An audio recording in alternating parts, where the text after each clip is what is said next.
So here is a little chunk of soil. Let's look at that as the soil surface. Right here, these big guys are little soil particles. We've got a little microarthropod, or a little, multi-legged animal that's pushing a couple of pieces of soil apart. These little dots right in here, those are little bacteria. And these big guys here, that's fungal hyphae. We've got a little protozoa floating around in here. What happens with, so bacteria, let's start with the bacteria, the lowest end of things. Bacteria exude an alkaline slime from their body that's very sticky. And when they're eating and they're digesting, they're putting out more and more of the slime because it dissolves things around them. But as they're dissolving things, they're actually sticking to other soil particles around them. And as they stick to those soil particles, they create this little micro aggregate, we call it. The fungi come along and they start grabbing onto some of these micro aggregates and start creating a macro aggregate. So you've got a bunch of these little clusters of soil being then joined together with other small clusters of soil to create a larger cluster of soil. And in this process, pore spaces are being maintained in between all these clusters. And then you have these little microarthropods and worms and whatnot moving these soil pieces apart. And these organisms are creating their community in the soil. They've got their little hotels and schools and hot tubs and everything that they need to survive and thrive and be happy, and create that pore space so that they can keep water and nutrients flowing through, as well as oxygen. So they naturally aerate the soil and fluff it out. A good, healthy soil somewhat resembles a nice piece of German chocolate cake. It's got fluffiness to it. You pick it up and there's structure. The structure doesn't come from chemicals being, or particles being set up against each other. It comes from these organisms sticking to those particles and holding them apart so that they can create that pore space. After you disturb a soil, so if you're into the landscape construction part of things, and you go through and you just basically destroy this community of microorganisms and threw their houses into their pools and their schools into their dump trucks, whatever, you've got to rebuild that soil. And the only way you can rebuild that soil is to add a new population of organisms back into that arena so that they can once again start to build that soil back up into something healthy. Here's that soil again. Same lawn. That was the soil beforehand. No structure, cracking. Here's that soil afterwards. Can you see the difference? The difference here is that we still have this layer of compaction right in here, but look how far down these roots are going. You see roots coming down, 6 inches. Down here I saw them coming down about 2 inches, 1.5 inches almost. And you can almost see how it looks all textured in here. That is those soil particles being stuck together and held apart by the microorganisms, because this is now a living soil that has proper infiltration and drainage in it. That's a lawn that's not going to have a lot of problems. Yeah. I just had a question about the soil. I mean, do you, in a lawn care system, actually, would you ever leave the grass clippings on there and the soil would sort of grow up as well as infiltrating further? I always encourage leaving grass clippings down because it just feeds the soil. It's free fertilizer and it's adding organic matter. Yeah. Yeah, it'll just sift down and be broken down by microbes. If you've got if you've got a healthy system, it'll break down and just turn into fertilizer. Yeah. After you're finished with this. Oh, no. Finished. Okay. I'm just curious, what's the time frame to go from there? 1 year. That was 1 year. 1 full season, 6 applications. 6 applications. 6 applications of liquid compost. And I'll get more into that. That's 1 year of putting down like a compost tea and feeding it organic nutrients such as fish and humic acid and molasses. I'll get into the program a little bit about how we got it from there to there, but that's the same soil 1 year later. Is the color indicative of what happened to? I wouldn't don't pay attention to the color. I think it's I don't think that. Yeah, I would ignore the color. Look at the structure and the texture better. Spreading the amount of compost needed for the organisms is often too costly. That being said, especially this last year, we got a compost top dresser, and the results that we've gotten from that have been pretty dramatic. So a lot of times, and up here, you guys have a whole pricing system and a budget that most of us in Boise don't have. I'm not saying that you guys aren't trying to keep your costs down as well. But you know, just comparing notes with some other people, what we can charge to put down for compost in Boise is probably a lot less than what you guys can probably charge up here. Putting down compost and top dressing it on a lawn just has such dramatic results that I would recommend it if you're having a lawn that's got a lot of trouble to it. Most of the places and most of our customers won't pay for that, so we need to put down those microbes in another form. We put it down in the form of like a compost tea or a liquid compost. And when I say liquid compost tea is the actual brewing of microorganisms from a good aerobic compost. You put it into some sort of vessel and you aerate it and you add foods like fish, molasses, kelp, all these different things that actually feed the microbes. The microbes grow out in that aerobic environment with all the, you have like bubble stones and aeration going on. And then you take that living liquid and you spray that out on your landscape. This is used in both ag and horticultural settings. And it does fantastic things for inoculation. You're not getting all the chewing foods that you get when you're putting down actual raw compost, but it's definitely the next best thing. And in a lot of ways, it's a better thing because it allows you to do a foliar application. And the foliar application is really good because if you can get the microbes coating the leaf surfaces, trees, shrubs, you know, grass, whatever, you get that protection from the damaging type of bacteria and fungi. You know, it'll actually protect the leaf surfaces. We've seen a lot of, you know, when my husband was doing a lot of work in the ag industry in the Magic Valley, he could almost eliminate powdery mildew and other kind of fungal problems from the sugar beet industry just by doing one application of compost tea, because those beneficial fungi and bacteria actually go and eat the negative guys, and it protects the plant. So getting it down as a foliar is really important. So I'd always recommend doing a liquid compost or a compost tea, but if you can get down additionally actual raw compost onto your soil, you're going to see results fast. Liquefy high quality compost, then we add foods to it because the microbes, they want to eat, they want those sugars, they want those proteins. So we add them in the forms of fish, molasses, kelp, you know, any other type of organic. You can add what's called liquid soy, liquid corn, all other kinds of options. This is a picture of compost underneath the microscope. And what I'm trying to show here is that good, well-composted compost, you don't see a lot of organic matter. All this in here, you know, all these little guys here are bacteria. We've got some protozoa in here, some fungi that are going this way and that way. I think that right there is a soil particle. And a lot of that, you know, what you're looking at when you're looking at good compost is not organic matter. You're looking at organic matter that has been metabolized into the organisms' bodies, and you're just looking at the organisms. And that's what we're trying to get down onto our soils to re-inoculate them. And here's what I'm talking about with the leaf coverage. Here are some different things that we have experimented with and used over the years to make liquid compost. This was a batch system called a T2 extractor. It's not available anymore, but just kind of showing sort of the history of it. Another product called a GOT. Again, a batch system. You can only make 275 gallons at a time. There's a small kind of home system.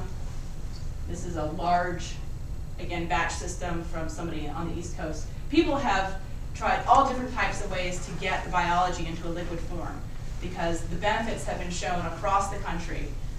We've been working with people for the last decade in every sector of the country using biologicals, and the success rate is just huge. But getting those microbes out in a cost-effective way has been the challenge, and we've kind of overcome some of those challenges.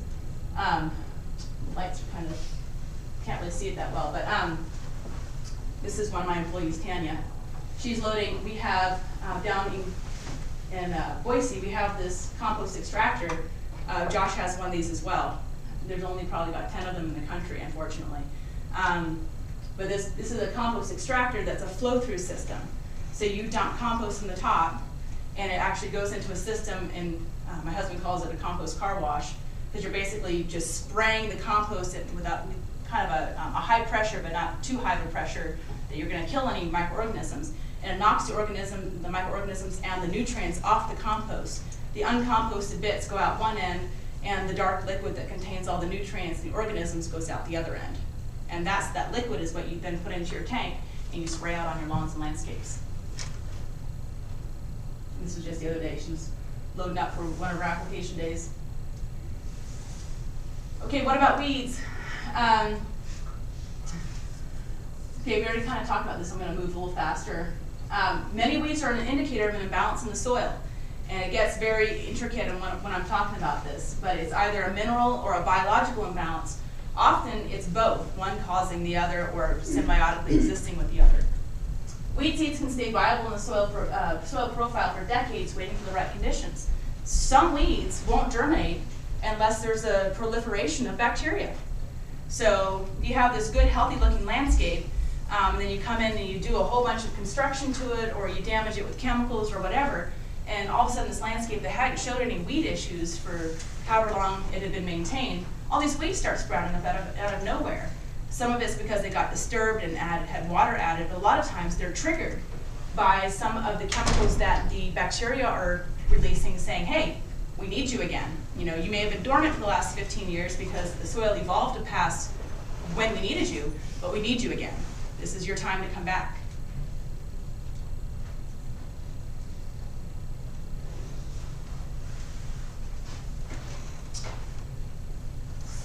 We're trying to avoid one of this as a side effect. The more we use some of these synthetic herbicides, the more resistant they're getting in our landscape.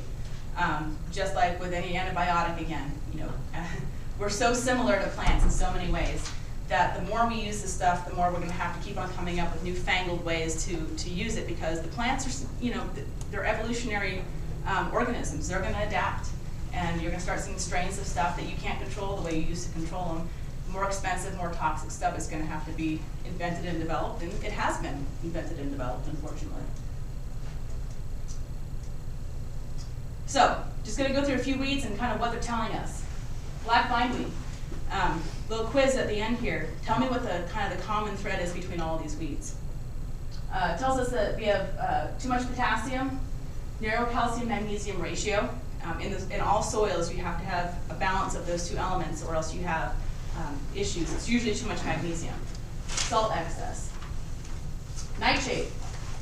Calcium, phosphorus, and copper deficiencies, improper phosphorus-potassium ratios. Common mullein. Calcium, cobalt, and boron deficiencies. Dandelion.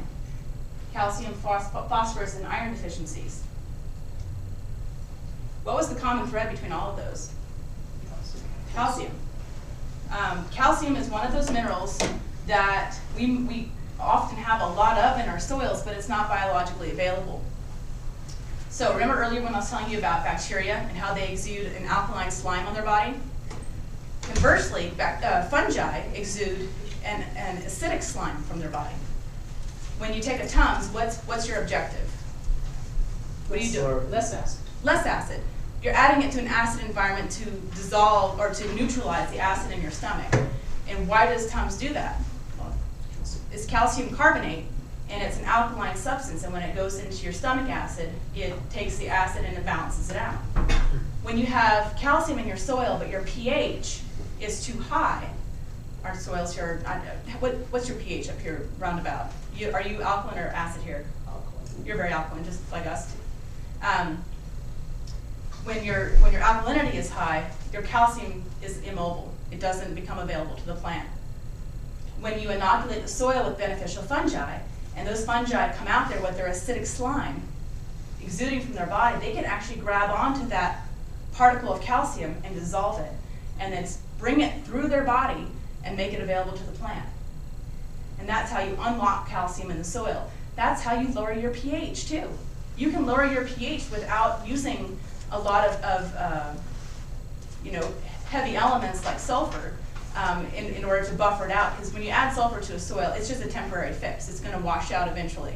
But if you add beneficial soil life that's heavy on the fungi, you're going to naturally lower your pH, because the fungi are going to be exuding the acid naturally, and it's going to establish itself in a way that's not just going to leach out. Then you're going to unlock your calcium. And when you unlock your calcium, you effectively make the environment inhospitable towards a lot of the weeds that are trying to grow in our landscapes. I go onto a customer's lawn and they ask me, I've got a huge dandelion problem. What can you guys do about that? Well, first off, I say, well, just to give you guys expectations up front, I'm not going to come out here with a spray. I have no 2,4-D. I have no broadleaf spray that's organic. I wish there was, but there isn't yet, at least not one that I found to be highly effective. The two things that we do to control dandelions is, A, we do put down an organic pre-emergent in the form of corn gluten meal. That's fairly effective, and it adds some nitrogen, so it's a weed and feed. I find it has about 70% effectiveness in the first year, and it gets better year by year. But that only affects the weeds that are germinating right at the time we're putting it down. But the biggest thing we do to eliminate most of the weeds out of our clients' lawns is by fixing the soil. Because when that soil becomes a higher successional soil, dandelions, which are a lower successional plant, do not thrive. They are crowded out by the plants that we're trying to grow. You know, we've got bluegrass and tall fescue down there, mostly. How about you guys? Is that mostly what you're growing up here too? Bluegrass and tall fescue are much more evolved plants than dandelions are. So when we bring in more fungi and we balance out the soil, the dandelions naturally go away. And I hear that across the board. Client after client, you know, says that, you know, especially after they've been with us for 2 or 3 years, weeds are not a problem anymore. They just go away. The lawn is healthy and it crowds it out. That being said, we are not the company for people who want an instant fix. It is a commitment to go to organics, because you're fixing a problem. You're creating a soil that's going to pay you back, you know, tenfold, but it's not going to give you instant gratification.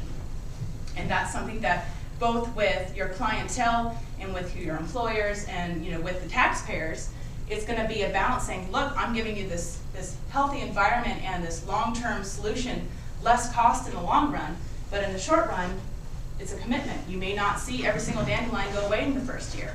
And that's, you know, managing expectations is a huge part of my job, you know, when I'm doing the customer service part of things with our clients. But I tell them up front, you're going to have a great looking lawn. I'm going to keep it green. That's not a problem. But you need to have some tolerance for a weed or two popping up every once in a while, especially while pulling the rug off the drug. Because when you pull the rug off the drug, it kind of goes into a detox shock, especially if it's been on hardcore chemicals for a long time. And as you're teaching that lawn to eat again, you know, it goes from being this bright fluorescent green that it's been used to for however long it's been treated, and then it, you know, it's not quite so green initially until it starts eating again, and then it becomes, in my opinion, a deeper, healthier, more attractive looking green, and not nearly as iridescent. There's something about nitrate in leaves that makes the grass look an unnatural color to me. So, like I talked about, bacteria is high pH, so the more you damage your soil, the higher your pH is probably going to rise. The more you improve your soil, the more fungal matter you get in there, the lower your pH will come. Back to the East Coast again. The East Coast mostly has high acidity in their soils. Why do they have high acidity? Well, they have high fungal content because their soils have been surrounded by decaying organic matter for millennia. They've got rain, they've got temperate conditions, they don't have all the things that we're combating out here in the West as far as weather and soils go. Those soils are ancient and they're well developed, and when you have those well evolved, high successional soils, you're going to have more fungi, and when you have more fungi, you're going to have more acid, naturally. And then here we are out in the West trying to duplicate a lot of what they're trying to do. We've got to simulate that environment by inoculating our soils with those beneficial fungi to grow what they're trying to grow out there as well.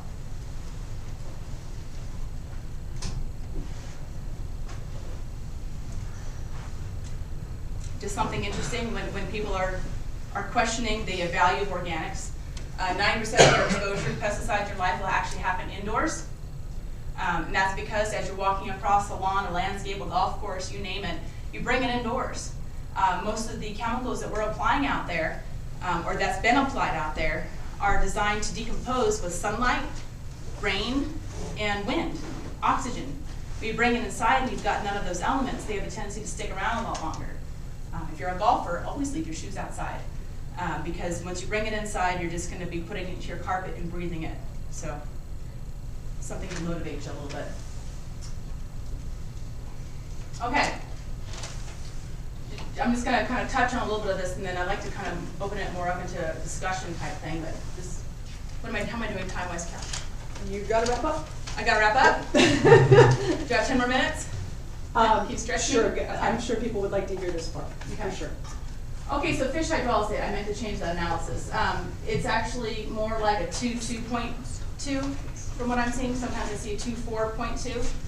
That seems like a very low analysis. But when we're talking about protein-based nutrients, they're slow release. You don't need the high numbers to get the high amount of nitrogen and green up out of them. Some of the people that I know who actually produce fish hydrolysate, the difference between fish hydrolysate and fish emulsion, by the way, hydrolyzed fish, cold processed, enzymatically digested, emulsified fish, cooked, blended, with the oil skimmed off. One of them stinks like disgustingness, the other one stinks like fish. You know, to me the fishy smell's not so bad. The emulsified fish has just got a rotten odor to it. So we really prefer the fish hydrolysate. So, you know, when you're looking at buying fish, make sure you have that distinction. It also has a lot more of those oils in there that are good for feeding those beneficial fungi. Humic acid. Probably most of you guys are fairly familiar with, like, who here has not heard of humic acid before? Okay, good. It's, you know, it's basically, it's ground up leonardite. It's a very simple form of carbon. It helps to stimulate organic matter in the soil, increases your cation exchange capacity. It allows nutrients to flow more easily into the soil. It allows plants to take up those nutrients better. It allows them to deal with heat stress better. A lot of these things, humic acid is a very beneficial thing to add into our organic program. Kelp is a good source of potassium. It has plant stimulating cytokines, so it stimulates hormones in a plant, makes it grow healthier, stronger, and faster. Has trace minerals, and it helps plants deal with stress quite well. Kelp is one of those things where you can't really nail it to a wall why it's so great, but it is great, and it does good things for your soil, and especially in lawn care, I find it to be a very, very good asset. Corn gluten meal. Fixing the soil is a long-term solution. Corn gluten meal in the organic industry is our best option at this time for weed control as a pre-emergent. And again, I've been using it on my lawns for about 6 years, and I do get great results from it. You know, they're not perfect. It's not a post-emergent, so if I get it down at the wrong time, it's not going to do me any good. But it will always provide the nitrogen. But putting it down where we are, between when the forsythia blooms and the lilac blooms, then we have a tendency to grab our crabgrass and a lot of our other germinating weeds at that time. Yes? Can I ask Josh to comment on when you would put down corn gluten meal in our valley? It's been recommended to do it in the fall, just to get it to break down throughout the winter time. So coming into the spring, that meal is in the soil while the seeds are trying to germinate, rather than trying to put it down first thing in the spring while we're waiting for some snow to still melt off while there's grass and weeds growing. That makes good sense to me because down in the valley, it's highly dependent on soil temperatures for it to break down and microbial life. You know, again, it's an organic, it's a protein. You need microbes to break it down. If you don't have the microbes there and active, then it's just going to sit there. So that makes good sense. We do 6 applications because between the chlorine, the mowing, the pollution, and the compaction, that's what we're getting the best results with. With some of our clients, once we've had them for a year or two, we cut them back to 5 applications. But then again, we're putting our first application down March 1st, and our last one down middle of November. And that's applications of compost tea? This is applications of an organic program. So in the first application, we're putting down liquid compost nutrient mix. So we have our liquid compost that we put all of our organic nutrients into. Along with that, we're also at the same time putting down the corn gluten meal. Second application, third application, fourth application, and fifth application is just a liquid for us. Again, you're going to have to tweak it here a little bit. I don't know, how well everything's going to work up here exactly, but those 4 mid-season applications are just a liquid. And it's just the organic nutrients plus the compost tea. The compost tea unlocks a lot of the nitrogen that's in the soil. And bacteria and fungi, they're basically pure protein. And as they live and die, they're slow releasing nutrients to the plants.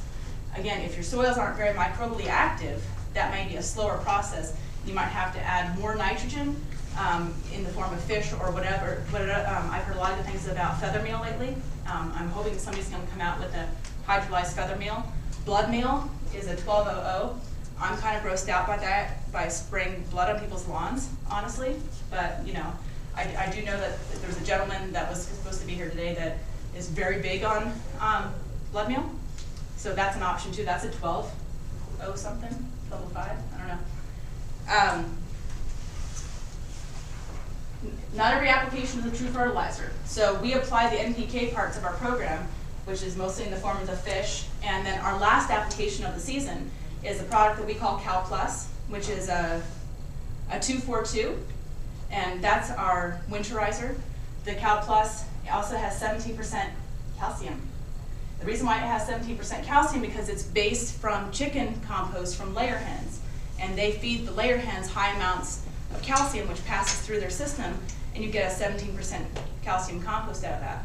They combine that compost with rock phosphate, so that's where you get the 4 in the middle. So it's a 242, and it does a great job as a winterizer. We put that winterizer down with a liquid compost application. Again, every single time we're on a person's property, we're putting down the microbes, we're putting down the liquid compost. It makes it more cost effective too. Yeah, for us, it's less expensive to spray down our nutrients than it is to put out a bagged product. So, you know, it works out in both directions. Our mid-season applications, when we're down in the valley, and we're hitting 90 to 100 degrees, you don't want to put down fertilizer. The plants aren't wanting to digest nutrients at that time. They're just trying to maintain. Honestly, they'd rather all go dormant at that time, but we're not going to let them because we don't want to have brown grass in the middle of July. So we're feeding them stuff that's more heavy on the humic acid and the kelp side of things and less of the NPK. So we're not putting down NPK every single time.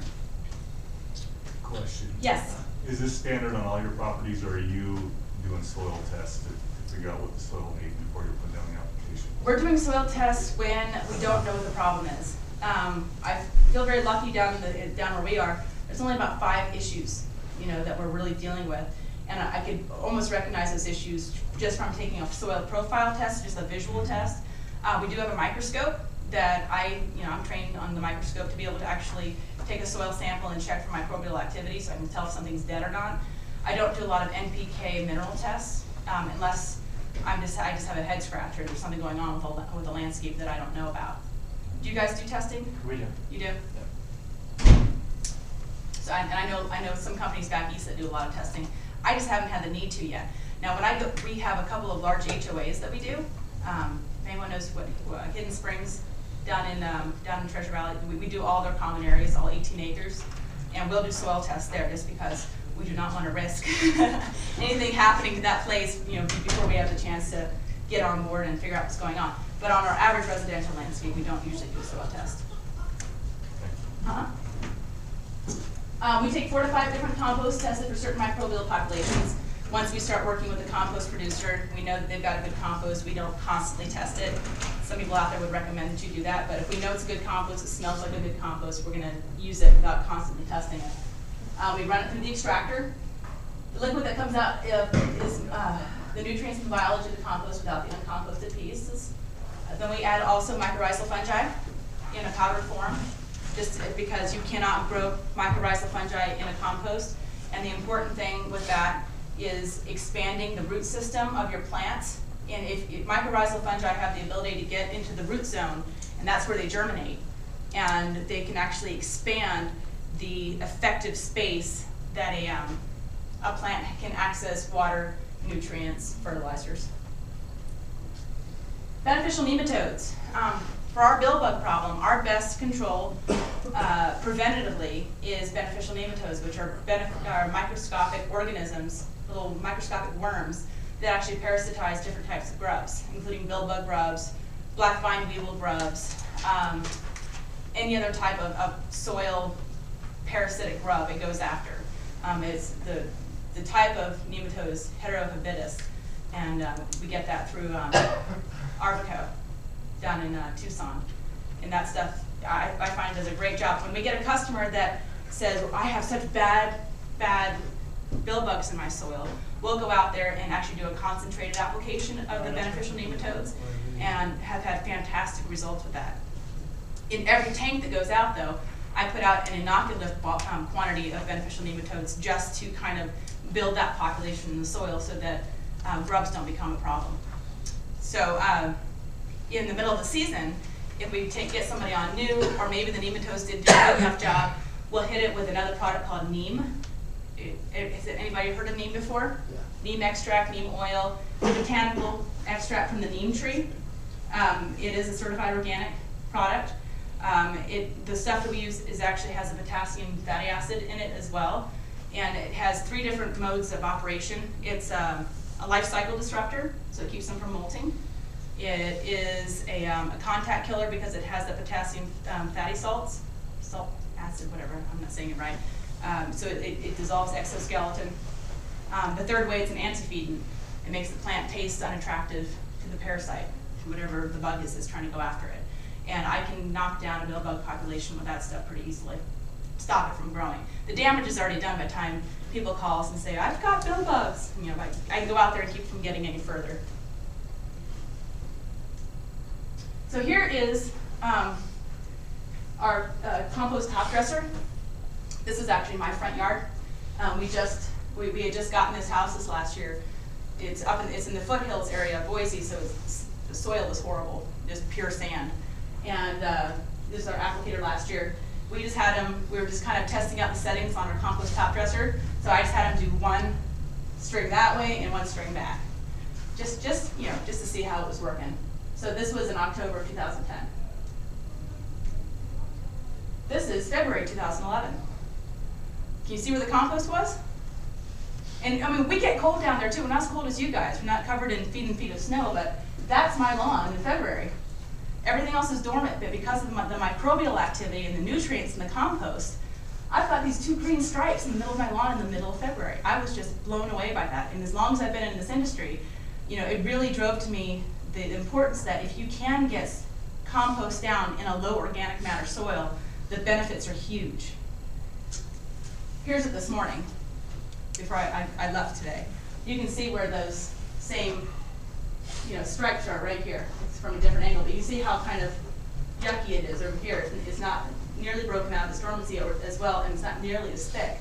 So that's good, thick, green, healthy grass from compost alone. The only other thing that we have put on corn gluten meal on this lawn this season already as well.